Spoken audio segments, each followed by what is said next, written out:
आं जेबो गेरेन्टि होनो हानाय नङा आंनाबो रेगुलार कास्टमार दं सोरबा सोरबा होनो दामा बारा आं सुबाथ' आं खमनि हरबाबो आरो फेब्रिकआ जुदि खम दामनिबा बिदि अर्डार ला बे मोननैखौ क्वालिटिखौ बोरै लाफिनसै होननाय मोनसे गोसो जानांगोन ना हेलो एभरिबॉडी वेलकम बैक टू माय यूट्यूब चैनल नोंथांमोनखौ आंनि बे मोनसे गोदान भिडिअआवहाय बयखौबो गोसो गोथारै आरो खेबसेबाव फिन बरायनाय थाबाय आसा खालामो नोंथांमोना बयबो मोजाङै दं होननानै दा आङो मामिजों एसे बाजाराव ओंखारलांनो नागिरदों मामिनाबो दिनै अफिस गैया नालाय दा माखासे खरस खालामनांगौ दङ फेब्रिक अर्डार हरनाय मानसिफ्रा ओमफ्राय लोगोसे माखासे गोदान फेब्रिक फैदों नालाय बेखौ नोंथांमोननो आङो भिडिअनि गेजेरजों दिन्थिगोन नोंथांमोना जुदि माबा मोनसे मोजां मोनदोंब्ला बासिनानै आंनो हरनो हागोन दे दा आङो माखासे जेसेबां खामानि दङ टाउनावहाय बेखौ खालामहैग्रोनोसै बिनि उनावहाय न'आव फैफिननोसै दा दिनैनि ब्लगा माबायदि जागोन बेखौ नोंथांमोननो आङो देखायलांनोसै 9 मिनिट 8 मिनिटसो खालामगोन खोमा आं भिडिअखौ स' दिनैहाय मारै थाङो दिना बेखौ नोंथांमोननो शेयार खालामलांसै नोंथांमोना जुदि आं भिडिअखौ नायनो मोजां मोनोब्ला एबा इन्ट्रेस्ट मोनोबा आं भिडिअखौ नायलांबाय थाबानो जाबाय जोबजासिम बिदिबा भिडिअखौ स्टार्ट खालामसै दा जों थांनो ओंखारबाय मामिजों आंजों ओमफ्राय माखासे बुस्थु नांगौ खिनिखौ लाबाय दा ओंखारलांनोसैल' आङो नै पिंक कालार गानदों बेबि पिंक दख'ना गानबाय आङो बिमायाथ' दख'ना गानखायो नालाय ओमफ्राय आंबो दिनैहाय दख'ना गानसै सानसे दख'ना गानबाय ओरैनोथ' एखमबा गानखायो गाननायालाय थेवब्लाबो एखमबा खामानिफोर मावनाय जायो ना टाउनफ्राव ओंखायनो ड्रेसफोर एकदम फ्राट गाननानै थाङो आरो ओमफ्राय दिनैहाय ब्लग खालामगोन जेला दख'नाबो गानबाय ओमफ्राय नोंथांमोनजों शेयारबो खालामबाय खिथाहर दे माबायदि नुदों बेबि पिंक कालार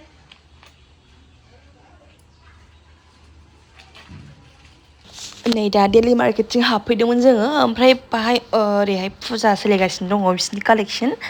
ओमफ्राय ओरैबायदि गोथाव खिस्रिबो संदों बेखौ दा मोना लांनोसै आङो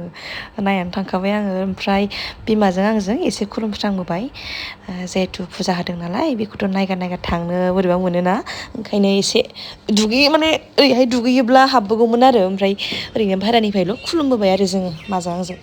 दा नैबेहाय फैयै खुस्रि बिदि लोंफैबाय आरो आंजों माजों मामियाथ' लोङा आंसो लोङो ओमफ्राय दा लोंबाय आरो खुसेराबो गोदै आरो बिसोर सिनिखौ खुबाय ना मायोथाय सिङाव जा गोदै जायो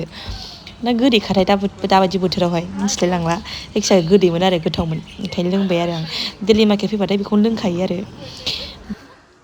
नै दा सफैबाय न'आवहाय ओमफ्राय माखासे फेब्रिकबो लाबोफाबाय आङो अर्डार गोबां दं नालाय दा न'आवहाय ओंखाम जानानै थाब बाबाजों आंजों ओंखारलांनोसै बास हमनांगौ दङ मोनसे मुसुलपुर हरनांगौ ओमफ्राय मोनसे बाक्सा दा बाक्सा मा जायगा मोनथाय जायखिजाया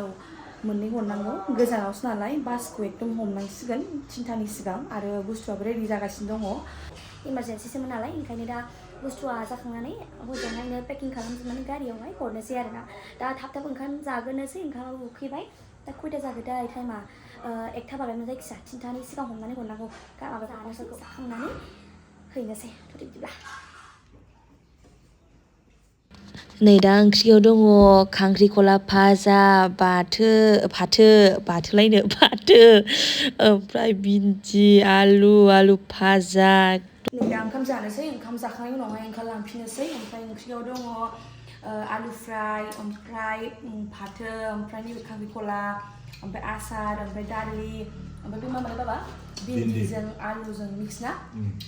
दा जाग्रोनोसै जाखांनायनि उनावहाय ओंखारलांफिननोसै गांसेखौ गां मोनब्रै खालायो मिस्थि पान जानोसै जों नै खामानिनि गेजेराव मिस्थि पान ओमफ्राय अखाया नै अखा हांबाय ओमफ्राय बिथिं मिस्थि पान थांगासिनो दङ ओमफ्राय सासे आगैखौ लोगो हमहैनांगौ खामानि दं बेजों आंना दा मा खामानिनि थाखाय जों प्रिपेयार खालामगासिनो बेखौ उनाव खोन्थागोन आं मा खालामगासिनो दङ स' दा नै बेखौ जालांनोसै ओमफ्राय दा हैनानै आगैनावहाय न'आवहाय दसे रेस्ट लायनोसै आरो ओमफ्राय भिडिअखौ दोननायनि सिगां नोंथांमोननो आं माखासे फेब्रिक देखायगोन ओमफ्राय नैबेहायबो नै माखासे रेडि जाखांनायखौ लाबाय दा दिनै हरनांगौमोन ओमफ्राय हनै बासआनो गैलानो दिनैहाय बन्द'नो मे 1 दिनै बन्द'नो ओमफ्राय गाबोन हरनोसै दिनैथ' हरनो प्रिपेयार खालामदोंमोन हनै माबा गासिबो बास बन्द'सो बास जेबो गैया माजों हरनो ओंखायनो मोनसेखौ DDDCजों हरनोसै ओमफ्राय मोनसेखौ गाबोन हरनोसै दाजु भाइजों दा नै बासनि नामखौबो गोसोआव थाजोब्बाय आङो हरबाय थाग्रा नालाय ओंखायनो जानोसै थांसै न'आवहाय रेस्ट लायनोसै दा ब्लगखौ फोजोबनायनि सिगां नैबे गासिबो अर्डारखौ लाजोब्बाय आङो दिनैनिखौ बिदि अर्डार लाजोबो आरो आङोलाय 71 सहैबाय आरो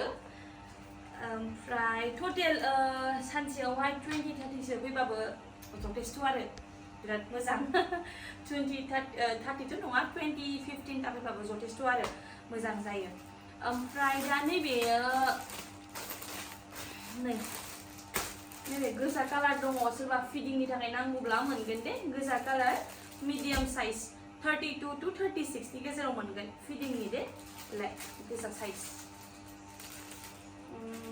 ओमफ्राय नैबेखौ गाबोन हरनोसै दिनैथ' बास गैया नै बेयो मोनसे दंबावो बेबो मिडियाम साइज मानसिफ्रा जागोन शर्ट कुर्ति प्राइसआबो बारा नङा दे बेना नैबे मोननैखौ आं एसे खमावनो हगारना होगोन दे बेखौ बे फिडिंनि ओमफ्राय नैबे आखाइ गुसुं सिम्पोल बे आंनि लोगोनि बेखौ हरनोसै गाव सोलाबबा गाव लांफैसिगोन ओमफ्राय नैबेबो रेडि जाबाय बेखौबो हरनांसिगौ नालाय आं गाननाय बायदि सिम्पोल इलास्टिक होखायो जाहाथे मोजाङै थाहैनायनि आरो फिटिं जाहैनायनि बेखौबो हरनांसिगौ नै गाबोनहाय बेबो दङ बेखौबो हरनांसिगौ बेबो आखाइ गोलाव जा मोजां जाखादोंना आखाइया नै गोलावखा दे आं थाब खालामनोसै नङाबा दा स्पेसआ फुल जालायगोन आंना ओमफ्राय दा बेखौ गासिबो शपिं खालामना फैजोब्बाय सोरनो मा फेब्रिक नांगौ ओमफ्राय दा नैबेखौ नायग्रोनो हागोन नोंथांमोना आं फारि फारि देखायनोसै दे नोंथांमोना आं दा बेसेबां फेब्रिक देखायगोन नोंथांमोना जुदि मोजां मोनदोंब्ला बे फेब्रिकफोरखौ आंनावहाय आं नाम्बार होखागोन बेहाय नोंथांमोना सोंहरनो हागोन एबा लानो हागोन दे एखे फेब्रिकबो मोनगोन आरो बिराद बुरजा फेब्रिक दङ आंनावहाय मेबि दा 100नि बारा दं खोमा फेब्रिकआ दा नोंथांमोना बासिनो हागोन जेखौ नांगौ बासिनो हागोन आं फेब्रिकनि सेम्पोलबो हरखायो आरो फेब्रिकआ ओरैबायदि बुरजा दङ दा बर्थमान ओमफ्राय दा बेनिफ्रायसो सेलेक्ट खालामनानै बिथांमोनाबो हरदों बेखौ दा नोंथांमोननो आङो खमायबाबो 50 सो सेम्पोल हरखागोन आरो फेब्रिकनि मा कालार नांगौ पिंक रेड गासिबो मोनजोबगोन नोंथांमोना एसे लाइट नांगौ ना डिप नांगौ मोनजोबगोन आरो ओमफ्राय नैबे येल्ल' कालाराबो बिराद मोजां सासे आब'नो साजेस्ट खालामनानै लाहोबाय आरो आं बेखौ आब'आ बेलेगखौ फसायदोंमोन आरो ओमफ्राय नैबे येल्ल'आ बांसिन मोखाङाव नाङो नालाय डार्क कालार नालाय बेखौ लाहोबाय आरो आं बियो माबा खालामनोनो मा होनो बेखौ पटियाला खालामनोनो गोजौनि आरो गाहायनि पटियाला बे थांबाय होनबालाय हो ओमफ्राय नेक्स्टआवहाय दङ नैबे लाइट कालार एकदम गरम बोथोराव मोजांथार नोंथांमोना आखाइ गोलाव सुहोनो ना आखाइ खान्दा सुहोनो ना मा रोखोमनि सुहोनो डिजाइन सेट सुहोनो गासिबो एभेलेबल जागोन दे आंनावहाय आरो सोरबा होनो दामा बारा होननानै दामा मानो बारा लाया जानो दे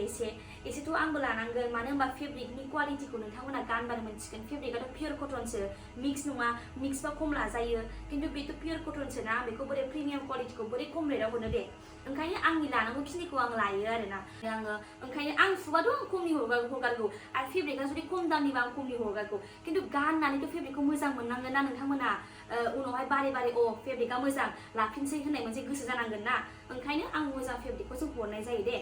खमबा आं खम रेन्जनि हरगारगोन आरो खम रेन्जनिबो दङ नोंथांमोना लायोब्ला खिन्थु खम रेन्जनियाव आं जेबो गेरेन्टि होनो हानाय नङा बिनि कालार खारबा बेना माबा मोनसे जायोब्ला आं बेखौ रेसपन्सिबिलिटि लाया आरोना खिन्थु प्रिमियाम क्वालिटिखौ आं डाइरेक्ट गोसोखौ दाद जानानै फाननो हायो मानो होनब्ला बेबो दाम गोसानि नालाय ओंखायनो दा बायनायनि सुहोनायनि मेरला खस्थ' दंना खालामनायनिबो स' बेखायनो लानांगौ जायो आरो लानांगौखिनिखौ आरो एफाबो दाम गोसा होआखै आं गासिबो शर्ट कुर्टियाथ' 1000नि आन्दारावनो जोब नोंथांमोना जुदि मोर डिटेल्स नांगौब्ला आंनावहाय DM खालाम आं खिथाहरगोन दे प्राइसखौ आरो जाय बिथांमोना गानखांदों बिसोरबो आंनाबो रेगुलार कास्टमार दङ जाय बिथांमोना लानानै लाबाय थानो लुगैयो बिसोरनोबो आं हरबाय थानाय जायो आरो स' नोंथांमोना जुदि लानो सानदोंब्ला आंनावहाय खेबसे DM खालामबानो जाबाय आरो फेब्रिकखौ सेलेक्ट खालामना हरनो हागोन आरो डिजाइनफोरखौबो हरनो हागोन मा नांगौ आं सुना हरनो हागोन दे बे सुग्राफोरनो एफा बुरजा दङ बिसोरनोबो गासिबो गावनि सेलारि होजोबनांगौ ना थामसा नङा अके आंसो बावलांबाय नै र' नैबे थांबाय दे मोनसे पार्पल कालारनि बिराद थान्दा कालार नैलाय थांबाय बे मोनसे एन्ड नैबे रेडखौबो सासे मानसि लादों बङाइगावनिफ्राय बे रेड आं एसे फुवारना देखायो नै बिदि रेड बेखौबो लादों दाथ' गोलोम बोथोर नालाय गासिबो शर्ट कुर्ति आखाइ खान्दाखौनो लाजोबदों आरो आंनावबो सेम्पोल दङ जुदि नोंथांमोना नायनोब्ला नायनो हागोन बारा नायबा मेगन फियोसो बे थांबाय दे गोजा कालारनिखौ दा खनसां नैबे येल्ल' कालारनि थांबाय मोनसे बेबो आखाइ गुसुंनि मोजांथार बेबो नायनो हागोन नोंथांमोना दे मोजांथार बेबो सेम एखे मानसियानो आलदा आलदा मानसि नैबे लाइट पिंक बे गासिबो अर्डार जाखाजोब्बाय गावनि थाखाय आरो गावनि फिसाजोनि थाखाय एखे 10 बोसोरनि फिसाजोआ ओमफ्राय गावहा जोंनि मामोन बायदि खोमा ओमफ्राय नै आं मोननै टावेल लाबोदों मोजांथारनो सफ्ट मोनसे पिंक कालारनि मोनसे नैबे मा होनांगौ मिन्ट कालार डार्क मिन्ट कालारनि आरोना बारा नङा 70 रुपिसल' खिन्थु मोजांथार आरो सफ्टनो पाउडारफोर फुननो ओमफ्राय मोखांफोर सुबा आराम फुगारनो मोजांथार सफ्टखायनो लाबोदों आं 70ल' दे मोनसेयावहाय ओमफ्राय नैबे बिराद मोजां बिदि कालारावहाय गोथां मोनबावगोन दे गोथां कालारनि मोनबावगोन बिराद मोजां नैलाय कारेन्ट फैबाय इनभार्टार गाबगासिनोमोन रें रें होननानै बेबो बेखौबो नोंथांमोना मोनगोन एन्ड लोगोसे नैबेखौबो सासे आब'आ बे हरदों आरो बे हरदों ओमफ्राय नैबेखौथ' आं दाखालिनि ब्लगाव देखायखादों खोमा बे कालारखौ नैबे एसे पिच कालार बायदि टाइप पिचथ' नङा अरेन्जआवहाय वाइट बेबो सेम एन्ड बेखौ आं लन्च खालामगोन बेखौ आंनो गानगोन मानो होनबा बे कालारखौ ओरैबायदि मोजां मोन्दों आङो डिजाइनखौबो आइ होप एबार जे डिजाइन बेखौ आङो दिहुनगोन बेखौ नोंथांमोनाबो मोजां मोनगोन सिख्लाफ्रा बांसिन सिख्लाफोरनि थाखाय आरो एसे डिप काट खालामगोन नालाय आङो स' बे रेडि जाथ'वाखै बे जासिगोन आरो आं बेखौ दा डिजाइनखौ सानखाजोब्बाय खर'आवहाय माबोरै खालामगोन ओमफ्राय आङो इन्स्टाग्रामावहाय नोंथांमोननि थाखाय भिडिअ हगारगोन दे स' नोंथांमोना चेक आउट खालामनो हागोन आंनि फ्रेश कालेक्शनावहाय आङो गोबाङानो मोनथिया जानो हागौ आंनि बे इन्स्टाग्राम आइडिखौ आं होना हागोन साइडआवहाय नोंथांमोना जुदि फल' खालामनानै आपडेट्सफोर नायनो लुगैदोंब्ला फल' खालामहैनो हागोन दे नैबे पिंक कालारनि दे रेड कालारनि ओमफ्राय बियो ब्लु कालारनि दा बेनो आंना मटिभा कि आंनि फ्रेश कालेक्शनखौ नोंथांमोनाबो मोनथिथों अडियेन्सआ फारसेथिंबो गैया नालाय बुहुत अडियेन्सनाव थांनांगौ एन्ड आं इउटुबनिफ्रायबो जिहेतु आं इउटुबनिफ्रायनो एसे फिसा सिनायलांजादों बेखायनो आङो आंनि इउटुबनि अडियेन्स आंनि फेमिलिनो आङो देखायनो लुगैनानै आङो गासिबो आं जिहेतु मारै खामानि खालामो आरो मारै प्रसेस मारै अर्डार लायो बेखौ नोंथांमोननो आङो भिडिअनि थ्रुयै खोन्थाजोबगोन आरोना आरो बेजों लोगोसे नोंथांमोना जुदि मोजां मोनदोंब्ला आंनावहाय निस्सय अर्डार खालामनो हागोन दा बेनोसै आं भिडिअखौ फोजोबनोसै बारा रायलायबाय थाला मानो होनब्ला आंना खोथायानो जोबा स' गाबोनहाय लोगो मोनफिननोसै आरो उइकआवहाय आङो खेबनैसो भिडिअ लाबोनो नाजागोन ट्राइ खालामथारगोन आङो मानो होनब्ला A to Z आङो मावनाय जाजोबो फार्स्ट टु लास्ट ओंखायनो खस्थ' जायो ब्लग एडिटिंनिबो एन्ड आङो माखासे थांनाय फैनाय गासिबो आरो हैनाय पार्सेल एकदम हेभि जाजोबो हारसिंथ' हाजोबाना 6टा 7टा आखाइ गैया बे मोनसे आखाइजों खालामजोबनांगौ जायो स' बेनोसै स' नेक्स्ट भिडिअ लोगो मोनसै नोंथांमोना जुदि आंनि भिडिअखौ नायदोंब्ला थेंक इउ भेरि माच स' या see you in next vlog bye bye